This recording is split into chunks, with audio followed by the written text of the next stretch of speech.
तो ये आपका इग्नू का फर्स्ट ईयर का कोड है BSOC 131, जो कि आज के आपके समाजशास्त्र या फिर सोशोलॉजी का कोड है। वेरी वेरी इंपॉर्टेंट क्वेश्चंस को हम डिस्कस कर रहे हैं। इसमें हम आपके कुछ क्वेश्चंस को डिस्कस करेंगे जो आपके एग्जाम के लिए valuable and most important question है। तो हमारा कोड मैं जैसे बता दूं, BSOC 131, ठीक है, फर्स्ट ईयर का कोड है सोशोलॉजी का। तो हमारा फर्स्ट क्वेश्चन है, ध्यान दीजिएगा सभी स्टूडेंट्स, समाज शास्त्र के उद्भव के कारकों का पर चर्चा करें। यानी कि जो समाज शास्त्र है, पहली बात तो यह कि समाज शास्त्र को मतलब क्या होता है। समाज का मतलब होता है कि एक, बोल सकते हो कि एक ऐसा समाज जिसमें अलग अलग धर्म के लोग भी रह सकते हैं, अलग अलग जाति बात भी लोग रह सकते हैं, भाषा वेशभूषा के भी लोग रहते हैं। और शास्त्र का मतलब होता है विचारधारा, या फिर बोल सकते हो कि अलग अलग विद्वानों के द्वारा, उनके द्वारा दिए गए विचारों को हम शास्त्र के रूप में देख सकते हैं। या फिर अलग अलग नियम, यानी कि समाज में अलग अलग प्रकार के नियम प्रथाएं या फिर जो बोल सकते हो कि रणनीति व्यवस्था देखने को मिलती है, उसी को हम समाज शास्त्र की व्यवस्था के रूप में देख सकते हैं। ठीक है, अब उसके अंतर्गत हम बात कर लेते हैं समाज शास्त्रों की अलग अलग उद्भव के कारण। तो हमारा पहला कारण है ज्ञानोदय काल। ज्ञानोदय काल आपका पहला कारण है। यानी कि इस काल में क्या हुआ कि अलग अलग विचारों की जड़ें इस काल में विद्यमान थी। विद्यमान का मतलब होता है स्थापित थी। जैसे कि यूरोप में पर्याप्त आपके सामाजिक पारिस्थितिक व्यवस्था था। यूरोप जो देश है ना, उसमें सामाजिक पारिस्थितिक व्यवस्था का देखने को मिला। और उसके साथ साथ आपका देखने को मिला वैज्ञानिक अनुशासन। वैज्ञानिक अनुशासन का मतलब होता है कि वैज्ञानिक का मतलब क्या होता है, एक अलग अलग प्रकार की खोज परख करना, उसका एक तौर तरीके से खोज परख करना। तो यूरोपीय इतिहास काल के रूप में देखा जाए तो यहाँ पर राजनीतिक, सांस्कृतिक और बोल सकते हो सामाजिक और आर्थिक व्यवस्थाओं के रूप में हमने समाज का एक दर्शन प्रस्तुत किया। उसी को हम समाज शास्त्र का उद्भव का कारण मानते हैं। अब इस काल में हमें यह भी देखने को मिला कि फ्रांसीसी क्रांति जो औद्योगिक क्रांति का स्वरूप रहा, और 18वीं शताब्दी के रूप में फ्रांसीसी क्रांति का दार्शन व्यवस्था स्वरूप आगे बढ़ा, और अलग अलग जीवित पहलुओं के रूप में यहाँ पर वास्तविक रूप में अलग अलग व्यक्तियों का व्यक्तित्व आगे बढ़ा। ठीक है, अलग अलग लोग अपने तरीके से विचार रख रहे थे कि नहीं भाई, समाज का दर्शन ऐसा होना चाहिए, समाज का विकास इस तरीके से होना चाहिए, उद्योग होने चाहिए, फैक्ट्रीज होने चाहिए। ठीक है, तो ये हमारा ज्ञानोदय काल के रूप में जाना जाता है। ज्ञानोदय यानी कि सभी अपना ज्ञान मतलब दे रहे थे कि नहीं ये होना चाहिए, नहीं वो होना चाहिए, सब अपने अपने तरीके से अपना प्रस्तुतिकरण कर रहे थे। उसी को हम ज्ञानोदय काल के रूप में जानते हैं। अब उसके बाद हम बात कर लेते हैं यहाँ पर अगले टॉपिक के बारे में, वैज्ञानिक क्रांति। वैज्ञानिक क्रांति की बात कर ली जाए, जिसमें हमारा बोल सकते हैं कि समाज शास्त्र का जो बोल सकते हो उद्भव का एक कारण माना जाता है वैज्ञानिक क्रांति। क्यों? क्योंकि यहाँ पे देखा जाए तो यहाँ पर यूरोप में वैज्ञानिक क्रांति का जो बोल सकते हो उद्धार देखने को मिला, जो 14वीं से 16वीं शताब्दी या फिर ईसवी के रूप में पुनर्जागरण, यानी कि पुनर्जागरण का मतलब होता है दोबारा से जाग जाना। पुनर्जागरण का मतलब होता है दोबारा से जाग जाना। तो उस समय सभी लोगों के रूप में हम देखें तो पुनर्जागरण की स्थिति भरपूर मात्रा में हमें देखने को मिली है। क्यों? क्योंकि उस समय लोगों की जो धारणा थी, जो उनकी सोच व्यवस्था थी, वो पुनर्जागरण के अस्तित्व के रूप में रहा है। जिसके अंतर्गत हम ये देख सकते हैं कि वैज्ञानिक क्रांति जिस तरीके से एक विज्ञान जो है आज क्रांति के रूप में दिन प्रतिदिन आगे बढ़ रहा है, ठीक उसी प्रकार से जो है उस समय जो है हमारे समाज में अलग अलग व्यवस्थाओं का स्वरूप आगे बढ़ रहा था। ठीक है, प्राकृतिक रूप में, सामाजिक रूप में भी आगे बढ़ा। और इतिहास के पन्नों को उखाड़ के देखा जाए तो इतिहास के पन्नों को हम बखूबी देख सकते हैं कि यहाँ पर अलग अलग घटनाओं का स्वरूप मिलता है जो समाज में घटित हुआ था। उन समाज में घटित घटनाओं के कारण से ही हमारा समाज शास्त्र का दर्शन प्रस्तुत होने का एक कारण बनकर सामने आ पाया। ठीक है, आधुनिक समाज की बात की जाए तो आज हम बोल सकते हैं कि आज हमारे बड़े पैमाने पे चिकित्सा व्यवस्था का स्वरूप हमारे समाज में एक महत्वपूर्ण अंग ले चुका है, जो हमारे समाज का एक बोल सकते हो कि जीता जागता जो युवा है वो चिकित्सा व्यवस्था पर निर्भर है। ठीक है, और इसी कारण से हमारा जो है ज्ञान व्यवस्था जो है, हम ये बोल सकते हो कि वैज्ञानिक क्रांति का स्वरूप हमें देखने को मिलता है। ठीक है। अब उसके बाद हमारा अगला इसका सब हेडिंग है, अगर मैं बात करूं अगला सब हेडिंग का, तो यहाँ पर हमारा अगला सब हेडिंग है विज्ञान के सामाजिक कार्य। विज्ञान, विज्ञान होता क्या है? विज्ञान देखो एक ऐसा विषय है या फिर एक ऐसा सब्जेक्ट है जो पर्टिकुलर एक स्थान पर स्थिर नहीं होता, एक पर्टिकुलर व्यवस्थाओं पर स्थिर नहीं होता। ये पर्टिकुलर एक चीज को खोज करता रहता है, यानी कि एक ना एक चीज का खोज करता रहता है जो आगे बढ़ता रहता है। ठीक है। जबकि अगर मैं बात करूं, इसमें अलग अलग विशिष्ट घटनाओं का भी स्वरूप होता है। अगर मैं विज्ञान की बात करूं, आप लोग देख सकते हो कि आज एआई विज्ञान आ चुका है, एआई सॉफ्टवेयर व्यवस्था आ चुका है। एआई इतना घातक सिद्ध सॉफ्टवेयर है ना कि घर बैठे बैठे आपके हर एक चीज को बोल सकते हो कि ब्रेन वॉश करना, या फिर बोल सकते हो साइबर क्राइम का सबसे बड़ा कारण बन चुका है एआई। यानी कि विज्ञान जो है, एक पर्टिकुलर जो साइंस है, वो एक ऐसा विषय है जो हर फील्ड के रूप में बहुत ज्यादा खतरे के रूप में भी जाना जा रहा है। ठीक है। ठीक है। और इसके कारण मानव की जरूरतों को पूरा करने का भी यही कारण है विज्ञान। क्लियर यहां तक? ठीक है। अब उसके अकॉर्डिंग हम बात कर लेते हैं, अपना अगला टॉपिक है मध्ययुगीन काल में विज्ञान। मध्ययुगीन काल में बात कर ली जाए तो यहाँ पे मिडल जो है आपका मिडल, बोल सकते हो कि टाइम के अकॉर्डिंग हमारा जो विज्ञान की बात की जाए तो यहाँ पे डोगमास के रूप में जाना जाए तो यहाँ पर कठोर मान्यता और चुनौतियों के रूप में जाना जाता है कि जो मध्ययुगीन विज्ञान है वो एक ऐसा विज्ञान था जो संपूर्ण व्यवस्थाओं का और धार्मिक व्यवस्थाओं का भी और अलग अलग तरीके का भी, अलग अलग चुनौतियों का बदलता हुआ स्वरूप था, जिसके कारण जो है समाज का एक नया दर्शन प्रस्तुत हुआ और समाज शास्त्र का उद्भव होने का ये चारों पॉइंट कारण बना। तो ये था आपका फर्स्ट क्वेश्चन जो कि एग्जाम के बेस पे वेरी वेरी इंपॉर्टेंट है। ठीक है। अब उसके बाद हमारा एग्जाम के पॉइंट ऑफ व्यू से देखा जाए तो अपना सेकंड क्वेश्चन हमारा है समाज शास्त्र और सामाजिक विज्ञान के बीच समानताओं का वर्णन करें। अब देखो समाज शास्त्र और सामाजिक विज्ञान, नृविज्ञान, सामाजिक नृविज्ञान आमतौर पर हमारी संस्कृतियों को अध्ययन का परिभाषा है। यानी कि सामाजिक जो है, हमारा सामाजिक नृविज्ञान वह विज्ञान है जो हमारे अलग अलग संस्कृतियों का अध्ययन है। भाई हमारी संस्कृतियां स्थिर नहीं है, दिन प्रतिदिन बढ़ती जा रही है। ठीक है। अगर मैं बात करूं तो हम एक कल्चर लेते हैं, अगर 7 साल 8 साल पहले की बात की जाए तो छठ पूजा को उतना शहरों में मान्यता नहीं था, लेकिन बिहार और यूपी का तो अलग ही लेवल है भाई, वो तो शुरू से ही चलता आ रहा है। लेकिन अगर आज के टाइम पे देखा जाए तो किस तरीके से हमारे एशिया, अलग अलग विश्व, मतलब अलग अलग विश्व के क्षेत्रों में भी छठ पूजा को किस तरीके से आयोजित किया जा रहा है, ये हमारी संस्कृति ही है ना। ठीक है। तो हमारी संस्कृतियों का आज हमारा बोल सकते हो फैलाव हो रहा है। इसी को हम सामाजिक नृविज्ञान, यानी कि विज्ञान क्या है, एक नया खोज का विषय है। एक विषय, एक ऐसा सब्जेक्ट है जो नया खोज परख करता है। ठीक है। उसी को हम नृविज्ञान के रूप में जानते हैं। तो सामाजिक नृविज्ञान जो कि आमतौर पर हमारे गुणवत्ता और हमारी संस्कृतियों का महत्वपूर्ण ढांचा है, जो हमारे समाज को लेके आगे चलना और लेके आगे बढ़ना हमारा बहुत बड़े पैमाने पे देखने को मिलता है। ठीक है। अगर इसके अकॉर्डिंग मैं बात करूं तो पुनर्औद्योगिक समाज, औद्योगिक समाज, समाज शास्त्र समाज, मानव विज्ञान समाज और अन्य संस्कृतियों के रूप में इन सभी का जो है आपका सामाजिक मनोविज्ञान जो है या फिर सामाजिक व्यवस्थाओं का स्वरूप है, बड़े पैमाने पे हमें देखने को मिलता है।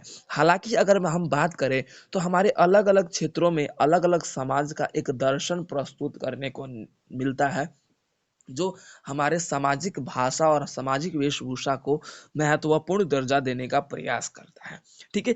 सामाजिक संबंधों की बात की जाए तो अलग अन्य डेटा के अनुसार ये पता चलता है कि सामाजिक संबंध मानव के अस्तित्व और मानव के बीच एक प्रेम और बोल सकते हो मानव संबंधित भावनाओं को आगे बढ़ाने का एक बोल सकते हो कारण बनता है। ठीक है। अगर इसके अकॉर्डिंग में मैं थोड़ा और एक्सप्लेन करूं तो सामाजिक मानव विज्ञान के रूप में हम देखा जाए तो हमारे विचारों का और हमारे विश्वासों का एक बोल सकते हो कि हमारे रिश्तों का चलने वाला एक बोल सकते हो पकड़ होता है, जो हमारे अलग अलग समाज के लोगों के द्वारा एक दूसरे से होती है। समाज शास्त्र जिस तरीके से हमें परिभाषित करता है कि समाज शास्त्र लोगों के बीच, या फिर समाज शास्त्र की बात की जाए तो लोगों में विश्वास कि पात्र विश्वास जो होता है, बिलीवेबल जो पात्र होता है, उसको डालने का जो कारण बनता है वो हमारा सामाजिक नृविज्ञान के रूप में हमारी संस्कृति बनती है। हम अपने संस्कृति से ही एक दूसरे व्यक्ति से तर्क वितर्क के साथ जुड़े हुए रहते हैं और इन्हीं के साथ जुड़ना पसंद करते हैं। इसके साथ साथ अगर मैं बात करूं तो जबकि सामाजिक मनोविज्ञान जो है अधिक से अधिक समाज के संगठन इकट्ठा करने में महत्वपूर्ण योगदान निभाता है और इसके साथ साथ हमारे बोल सकते हैं कि हमारे दर्शन को प्रस्तुत करना और हमारे बुद्धि व्यवस्था और सामाजिक व्यवस्था और मानव व्यवस्था का एक महत्वपूर्ण पहल को लेके आगे बढ़ने का कारण बनता है सामाजिक व्यवस्था। और इसके साथ साथ हमारा सामाजिक जो समाज शास्त्र है वो हमारे इन सामाजिक व्यवस्थाओं का एक महत्वपूर्ण पहलू के अनुसार अपने आप में ही एक सटीकता पूर्वक मनुष्य के अस्तित्व को बरकरार रखने का कारण बन पाता है। तो ये था हमारा सेकंड क्वेश्चन जो कि कंप्लीट होता है। ठीक है, अब हमारा अगला क्वेश्चन है, थर्ड क्वेश्चन है, समुदाय की विशेषताओं का वर्णन करें। समुदाय की विशेषताओं का वर्णन करें। समुदाय का मतलब होता है ग्रुप, समूह। अब देखो भाई, हमारे समाज में अलग अलग समुदाय, अलग अलग जीव व्यवस्था, अलग अलग जाति व्यवस्था, पात्र व्यवस्था या फिर संस्कृति व्यवस्था, वेशभूषा या फिर बोल सकते हो कि पहनावा, ऊंच नीच व्यवस्था के रूप में हमारा समाज जो है समुदाय के रूप में विभाजित है। आपको पता है ये सब सारी बातें। ठीक है, इनकी विशेषताओं की बात की जाए तो इसमें प्रजाति व्यवस्था, जाति व्यवस्था तथा अलग अलग वेशभूषा, खाद्य व्यवस्था के रूप में भी हमारा समुदाय बटा हुआ है। अगर मैं बात करूं तो मैं बोलता हूं कि भाई लस्सी पीना, तो आप लोग क्या सोचोगे? पंजाबी सोचोगे ना? एम आई राइट? दाल बाटी चूरमा, मैं ये बोलूंगा किसी को पता होगा तो आप लोग क्या सोचोगे? राजस्थानी है। लिट्टी चोखा आप लोग सोचोगे कि बिहार से बिलोंग करते हैं। ठीक है, अगर मैं बोलूँ कि इडली, इडली डोसा, तो आप लोग सोचोगे कि भाई आपके दक्षिणी क्षेत्र से बिलोंग करने वाले। तो ये क्या है? हमारा एक समुदाय बटा हुआ है। ठीक है, जो हमारे एक बोल सकते हो कि उन समुदाय के अनुसार हम अपनी एक पहचान बना चुके हैं। उन समुदाय के रूप में ही हम अपना एक अस्तित्व बना चुके हैं। अगर तीसरे बात की बात करूं, तीसरी व्यवस्था की बात करूं, तो हमारा समुदाय जो है आकार में बड़ा होने के साथ साथ छोटा भी देखने को मिलता है। बहुत से ऐसे समुदाय हैं जो पूर्ण रूप से आपका देखा जाता है छोटे स्तर पर देखने को मिलता है। उदाहरण के तौर पे हम असमिये, त्रिपुरा, मिजोरम, आइजोल इन जैसे क्षेत्रों में बात कर ले जाए तो इन क्षेत्रों में आपके बोल सकते हैं जो समुदाय रहते हैं उन समुदायों का अस्तित्व है ना के बराबर है, जिनको हम जनजाति के रूप में जानते हैं। ठीक है, आमतौर पे इन्हीं व्यवस्थाओं का स्वरूप अगर बात की जाए चौथे व्यवस्था के रूप में, तो हमारे पारिस्थितिक तंत्र को बनाए रखने का जो कार्य भी है इन अलग अलग समुदायों का भी मानना बहुत अच्छे से है। बहुत से समुदाय जो है पेड़ों की पूजा करते हैं या फिर बोल सकते हो कि उनको पूजा करते हैं, तो भाई वो पेड़ों को काटने से रोकते हैं। तो यानी कि क्या है, हमारे अलग अलग समुदाय है ना, अलग अलग तरीके से हमारे पारिस्थितिक तंत्र को बचाने का कार्य करते हैं। समझ रहे हो? हेलो? ठीक है, तो अलग अलग समुदायों का क्या है अस्तित्व जो है हमारे जीवन में, हमारे छोटे स्तर पर हमारे पारिस्थितिक तंत्र को लेके आगे बढ़ना और जंगल व्यवस्थाओं का और समुदायों के रूप में हमारे जंगल को, सड़कों को रोकना। आप लोग देख सकते हो कि भाई सब चीज़ में निर्माण होने की बात की जाए, लेकिन बिहार और यूपी की बात की जाए तो आप लोग देख सकते हो कि अभी भी इन क्षेत्रों में है, आपको ग्राम बोल सकते हो कि गाँव वाली फीलिंग जो 1950 वाली बात है, तो वो अभी भी नज़र आ जाएगी किसी किसी क्षेत्रों में। तो इस स्थिति के अनुसार हम बोल सकते हैं कि हमारे पारिस्थितिक तंत्र की जो है स्वरूप सॉरी स्वरूप है आज भी हमें बड़े पैमाने पे हमारे इन ग्रामीण क्षेत्रों में देखने को मिलती है। अगर मैं बात करूँ पांचवें स्तर की बात करूँ तो हमारे पारिस्थितिक तंत्र के अनुसार अगर बात कर ली जाए तो बहुत से क्षेत्रों में आपको सूर्य की पूजा की जाती है, उगते हुए सूर्य की और बोल सकते हो अस्त हुए सूर्य की। लाइक डेट की आप छठ पूजा का भी पूजा जो है सूर्य पे अर्पित किया जाता है। ठीक है, सूर्य के लिए या फिर बोल सकते हो कि छठ माया के लिए किया जाता है। तो इस स्थिति के रूप में जो है हमारी संस्कृति के साथ-साथ हमारे पारिस्थितिक तंत्र को भी बनाए रखने का जो कार्य है, वह हमारे बोल सकते हो कि सामुदायिक व्यवस्थाओं का स्वरूप है। इसी रूप में हमारा जो सामुदायिक व्यवस्था की जो विशेषता है, वो ये क्वेश्चन अब कंप्लीट होता है। क्लियर है? ठीक है, तो अब हमारा अगला क्वेश्चन है, फोर्थ क्वेश्चन है, सामाजिक संस्थाओं पर दृष्टिकोण पर चर्चा करें। सामाजिक संस्थाओं यानी कि समाज में अलग अलग संस्थाएं होती है, उनके दृष्टिकोण पर दृष्टि करना है या फिर बताना है। तो बुनियादी जरूरतों के अनुसार हमारे समाज की जरूरतों को पूरा करने और आवश्यकताओं को पूरा करने के लिए कुछ कुछ संस्थाएं बनाई जाती है, जो केंद्र बनाए जाते हैं, जो हमारे समाज के अलग अलग व्यवस्थाओं का स्वरूप अपनाते हैं। अब देखो भाई, समाज में अलग अलग तरीके के जाति पात रहते हैं, लोग रहते हैं, अधर्म जो जाति व्यवस्था रहते हैं। तो भाई सबके बारे में हम अच्छे से नहीं जानते। अब मान लो कि भाई हमारे मुस्लिम लीग की बात की जाए, तो मुस्लिम लीग में अपना अपना अपना अलग कल्चर होता है, हमारा अलग कल्चर होता है।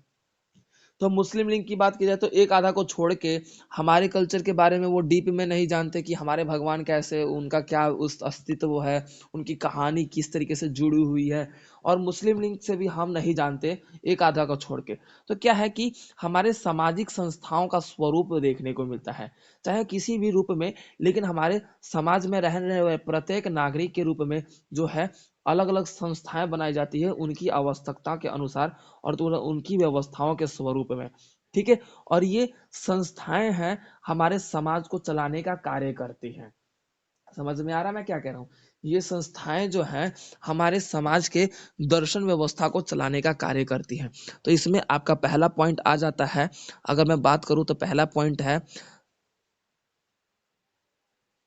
फंक्शन लिस्ट, जो है आपका पहला पॉइंट है परिप्रेक्ष्य। फंक्शन लिस्ट परपेक्टिक्स जो है आपके पहला पॉइंट है। फंक्शन लिस्ट की बात की जाए तो ये वह सेवा होती है जो हम पर प्रकाश डालने के बारे में बात करते हैं, जो अलग अलग संस्था बड़े समाज से संबंधित होती है। यानी कि आप लोग देख सकते हो कि एक होता है डेवलप और एक होता है अनडेवलप। तो भाई बड़ी बड़ी जो संस्थाएं हैं ना, तो उनको चलाने का कार्य ये संस्थाएं करती हैं। ठीक है, और ये इनका जो कार्य होता है क्या है, इन संस्थाओं का जो मूल कारण क्या होता है, सेवा से संबंधित सलाह और सलाह विमर्श करना और भलाई के रूप में भुगतान करना इस संस्था का कार्य है।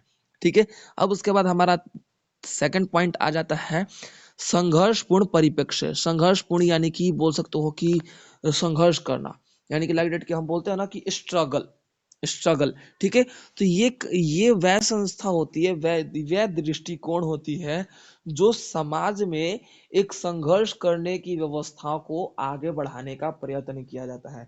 यानी कि जो समाज का दर्शन है, इन लोगों के द्वारा, इन संस्थाओं के द्वारा क्या किया जाता है कि भाई मोटिवेट किया जाता है संघर्ष करने के लिए, स्ट्रगल करने के लिए, कि हाँ हमें अपना अस्तित्व वो किस तरीके से बनाकर चलना होता है।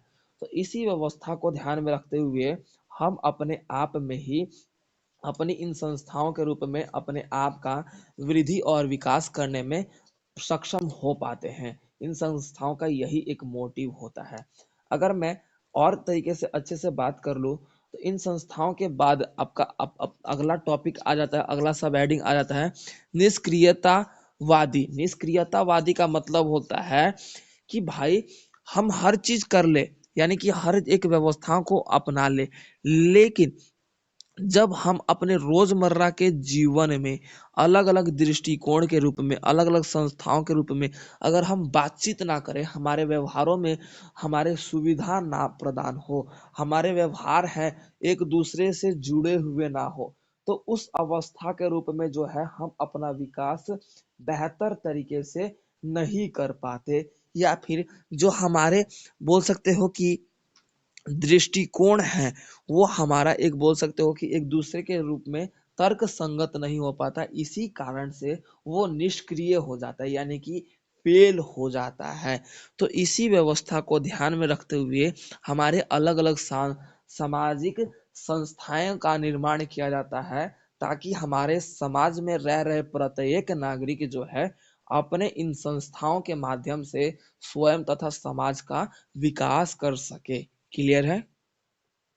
अब हमारा अगला क्वेश्चन है कार्यात्मक के परिचय का वर्णन करें। कार्यात्मकता का मतलब क्या होता है? कार्य, यानी कि कार्य।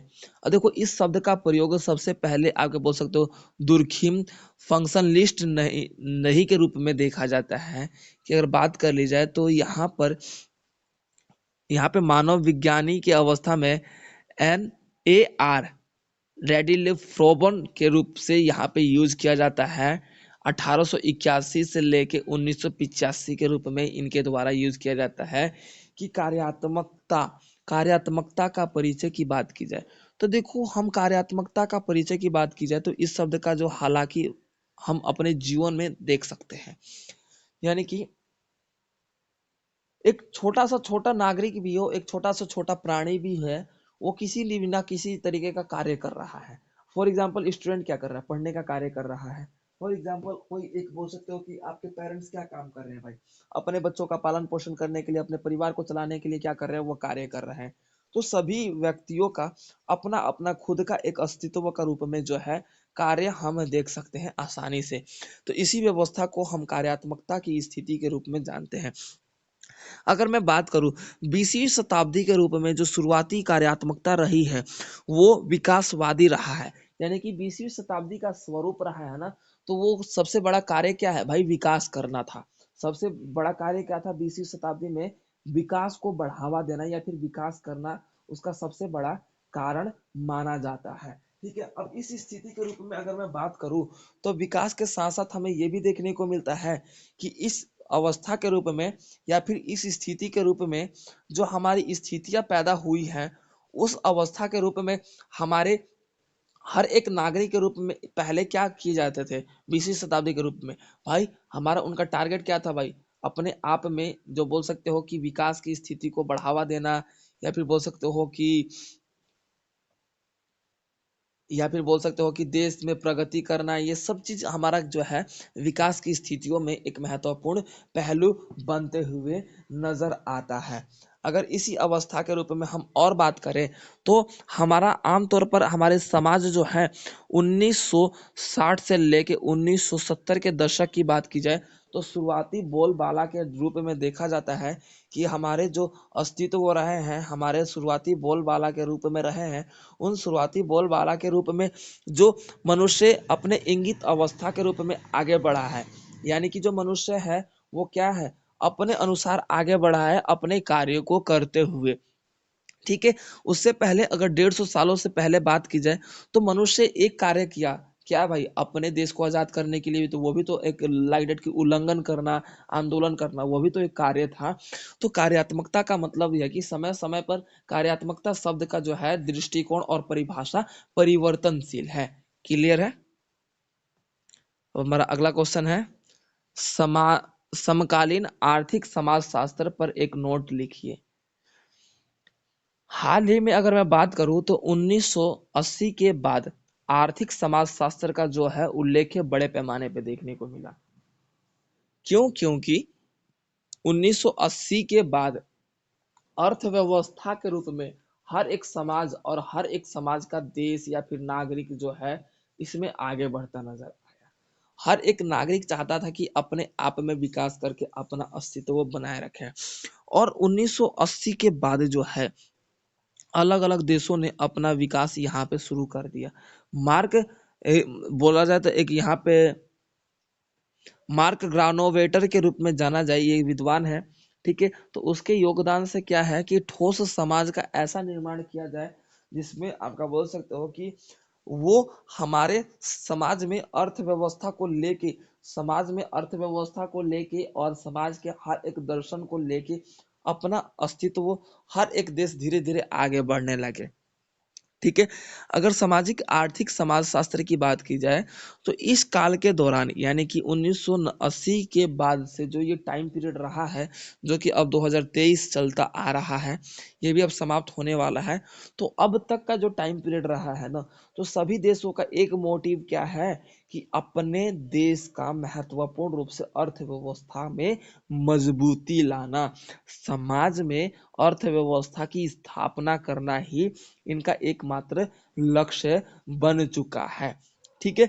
तो इसी व्यवस्था के रूप में जो है हम अपने अलग अलग नोट्स, अपने अपने अलग अलग केस स्टडी के रूप में देख सकते हैं कि हमारे इस अवस्था के माध्यम से ही हमारे जीवन में अलग अलग व्यवस्थाओं का स्वरूप नजर आता है, और इसी के रूप में जो है हमारे जिंदगी के हर एक चीज में, हर एक व्यवस्था के रूप में हमारा जो जीवन है, हमारा जो अस्तित्व है, वो दिन प्रतिदिन अलग अलग अलग देशों ने अर्थव्यवस्था के रूप में उद्योग लगाना, फैक्ट्रीज लगाना, या फिर बोल सकते हो अलग अलग क्षेत्रों के रूप में वर्क करना शुरू कर दिया।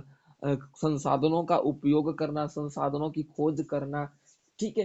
तो इस तरीके से टूरिज्म को बढ़ावा देना ताकि हमारी समाज में आर्थिक व्यवस्था में मजबूती आ सके। तो ये था हमारा समकालीन। समकालीन का मतलब होता है कि जो हमारा काल चल रहा है, ठीक है, ये आपका बोल सकते हो समकालीन व्यवस्था के रूप में देखा जा रहा है। ठीक है, तो ये था हमारा क्वेश्चन नंबर 6 जो कि कंप्लीट होता है। उसके बाद हमारा 7वां क्वेश्चन है, संस्कृति लक्षण और संस्कृति परिसर की अवधारणा का वर्णन करें। संस्कृति सबसे पहले मूल इकाई के रूप में देखा जाए तो संस्कृति क्या होती है? देखो, संस्कृति हमारे एक पहचान होती है, यानी कि हमारे खुद की एक अस्तित्व होता है। अब मान लो कि मैं आपसे पूछूं कि आप अपना संस्कृति मत बताओ और अपने बारे में बताओ, तो आपकी क्या पहचान रह जाएगी? कुछ नहीं रह जाएगा। आप बोल ही नहीं पाओगे जब हिंदू हूँ या फिर मुस्लिम हूँ या फिर वगैरह वगैरह, तो आपकी क्या पहचान हो जाएगी? कुछ नहीं रह जाएगा। तो संस्कृति एक बोल सकते हो एक ऐसा विषय है जो हमें, मनुष्य को एक पहचान देता है, एक बोल सकते हो कि पर्टिकुलर जगह, या फिर बोल सकते हो कि एक सराउंडिंग समाज देता है, जिसमें आप ये बोल सकते हैं कि संस्कृति जो है दिन प्रतिदिन दिन फैलती हुई नजर आ रही है। आमतौर पे देखा जाए, संस्कृति लक्षण आमतौर पर देखा जाए, ये तर्क संगत के रूप में हम बोल सकते हैं कि हमारे बोल सकते हो डिफ्यूनिजिस्ट स्कूल के विचारों के रूप में देखा जाए तो संस्कृति लक्षण जो एक जटिलता के रूप में जानी जाती है, जो हमारे लाइटेड की बहुत से लोग होते हैं जो संस्कृति के लक्षण में देखे जाते हैं, यानी कि उनके विचारों के रूप में ही हमें पता चल जाता है कि ये इस संस्कृति से बिलोंग करते हैं। लाइटेड की फॉर एग्जाम्पल मोमडम्स लोग होते हैं, अपने ऊपर मतलब सर के ऊपर वो लाइटेड की वो कैप सा पहनते हैं, मतलब टोपी सा पहनते हैं व्हाइट कलर का, ठीक है।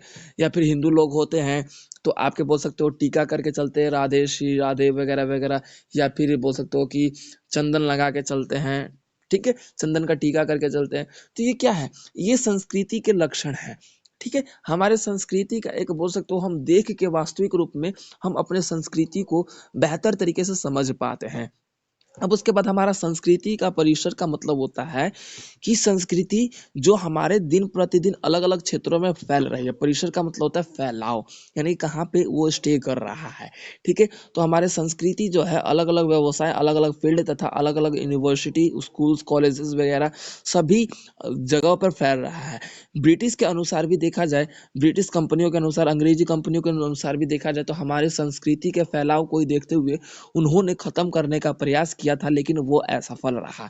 तो इस स्थिति में हम कह सकते हैं कि जो संस्कृति है वो हमारा जो परिसर है, उसका जो फैलाव है वो है बेहद ही महत्वपूर्ण, तथा बोल सकते हैं कि बहुत ज्यादा देखने को मिलता है। क्लियर हो गया सभी को? ठीक है। अब उसके बाद हमारा अगला क्वेश्चन है, निर्धारित और प्राप्त स्थिति के बीच अंतर। देखो, निर्धारित का मतलब होता है फिक्स कर देना, यानी कि मैंने बोल दिया, मैंने निर्धारित कर दिया कि मेरे को कल जाना है ऑफिस। अरे मैंने निर्धारित कर दिया कि मुझे उस स्टूडेंट की शादी में जाना है, यानी कि फिक्स कर दिया। और एक होता है प्राप्त। प्राप्त का मतलब यानी कि हमने पा लिया, ठीक है। तो देखो, निर्धारित करने वाला कोई और होता है और प्राप्त करने वाला जो भी है कोई और होता है। तो समाज में, समाज के विकास, समाज के भीतर अलग अलग बोल सकते हो कि लोग रहते हैं, ठीक है, जो अपने निर्धारित व्यवस्था के अनुसार अपना जीवन जीने का काम करते हैं। सिंपल से समझ में आ गया? अब बहुत से लोग होते हैं भाई सुबह 8 बजे उठते हैं, बहुत से लोग होते हैं सुबह 5 बजे उठते हैं। तो भाई उनका निर्धारित फिक्स टाइम है कि हाँ भाई मुझे ये काम इस समय करना है। ठीक है। तो अब प्राप्त करने की बात की जाए, तो व्यक्तित्व जो है, हम अपने जीवन में किस तरीके का व्यक्तित्व प्राप्त कर रखे हैं अपने अनुसार, उसी को हम प्राप्त व्यवस्था के रूप में देखते हैं। ठीक है। समाज के सभी मौजूदगी, जाति व्यवस्था, आयु व्यवस्था, लिंग, इन सभी के रूप में हमारे जातीय समुदाय और तथा पृष्ठभूमि के रूप में देखा जाए, व्यक्ति जो है अलग अलग ज्ञानों को प्राप्त करने का प्रयास करता है। क्या पता वो किया या नहीं किया। ठीक है। तो इसी अवस्था के रूप में हम जो है, हम निर्धारित तो कर लिए कि भाई, अब फॉर एग्जांपल बहुत से बच्चे होते हैं निर्धारित कर लेते हैं कि मुझे आईएएस बनना है। निर्धारित करना अलग होता है, फिक्स करना, और प्राप्त करना अलग होता है। अब किसी बच्चे ने अपना फिक्स किया कि निर्धारित कर लिया कि मुझे आईएएस बनना है और इसी पे वर्क कर रहा हूँ, और उसको प्राप्त कर लिया, तो इसी को बोला जाता है निर्धारित या फिर प्राप्तकर्ता के बीच अंतर, जो कि अब समझ में आ गया। काफी सिंपल टॉपिक है, तो कोई दिक्कत नहीं है एक्सप्लेन करने की। ओके, ये तो हमारा अगला टॉपिक है, क्वेश्चन है। अगला क्वेश्चन, 9वां क्वेश्चन है, कई भूमिकाओं और भूमिका सेट के बीच अंतर। देखो, लिं, लिंटन के सिद्धांत के अनुसार देखा जाए ना, तो इसमें अलग अलग बोल सकते हो कि भूमिका और मर्टन देखने को मिलता है। मर्टन, मर्टन नाम है भाई। भूमिकाओं का सरणी या फिर भूमिकाओं जो वर्ड है, उसी से भूमिका मिला है। भूमिकाओं का मतलब होता है कि बहुत सारे क्षेत्र, और भूमिका का मतलब होता है एक क्षेत्र। प्रत्येक स्थिति में रोल सेट के अनुसार, विभिन्न दृष्टिकोण के अनुसार जो है, मनुष्य की भूमिकाओं का स्वरूप हमें देखने को मिलता है कि समाज में अलग अलग लोग हैं ना, उनका खुद का अपना अपना भूमिका होता है, तो वो भूमिका कहलाता है। लेकिन एक समाज में अलग अलग लोगों का योगदान होता है, उसी को हम भूमिकाओं बोलते हैं। यानी कि सभी मनुष्य के भूमिकाओं का महत्वपूर्ण योगदान रहा है समाज के विकास के लिए, उसी को हम भूमिकाओं बोलते हैं। उदाहरण के तौर पे अगर मैं बोलूँ, तो हमारा एक परिवार होता है। ठीक है। परिवार में एक कमाने वाला होता है, तो उसे हम बोल सकते हो एक व्यक्ति की भूमिका है कमा के खिला रहा है। लेकिन परिवार में बहुत से लोग होते हैं, चलो इस चीज को छोड़ो। ठीक है। हम एक बोल सकते हो कि खेल होता है, क्रिकेट मान लो, तो मैं बोलूं कि एक व्यक्ति की भूमिका है उसमें, नहीं ना, नहीं है ना। हेलो। ठीक है। उसमें पूरे टीम की भूमिका होती है, तो ये भूमिकाओं बोला जाता है, यानी कि एक से अधिक व्यक्तियों का योगदान। ठीक है। और भूमिका का मतलब होता है कि एक व्यक्ति का, फॉर एग्जाम्पल एक स्टूडेंट होता है, क्लास में टॉप करता है, भाई उसकी खुद की भूमिका है, वो हार्ड वर्क किया। ठीक है। और वो टॉप किया। अब आप लोग कहोगे कि सर टीचर ने भी तो कुछ करवाया होगा, तो भाई टीचर का रोल अलग है, करवाया तो सबने सबको है, लेकिन सब क्यों फेल, मतलब सब क्यों फर्स्ट क्यों नहीं आए भाई। तो भूमिका जो है उस बच्चे का ही है। तो ये आपका भूमिका और भूमिकाओं में अंतर है, जो कि क्लियर है। ठीक है, समझ में आया। उसके बाद हमारा लास्ट क्वेश्चन है, जो आपके एग्जाम के पॉइंट ऑफ व्यू से मोस्ट इंपॉर्टेंट है, और उसके साथ साथ ये हमारा इंपॉर्टेंट सेशन भी जो कंप्लीट हो जाएगा। समाजीकरण की अवधारणा को परिभाषित कीजिए।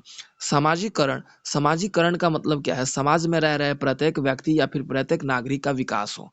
ठीक है, उसी को हम समाजीकरण बोलते हैं।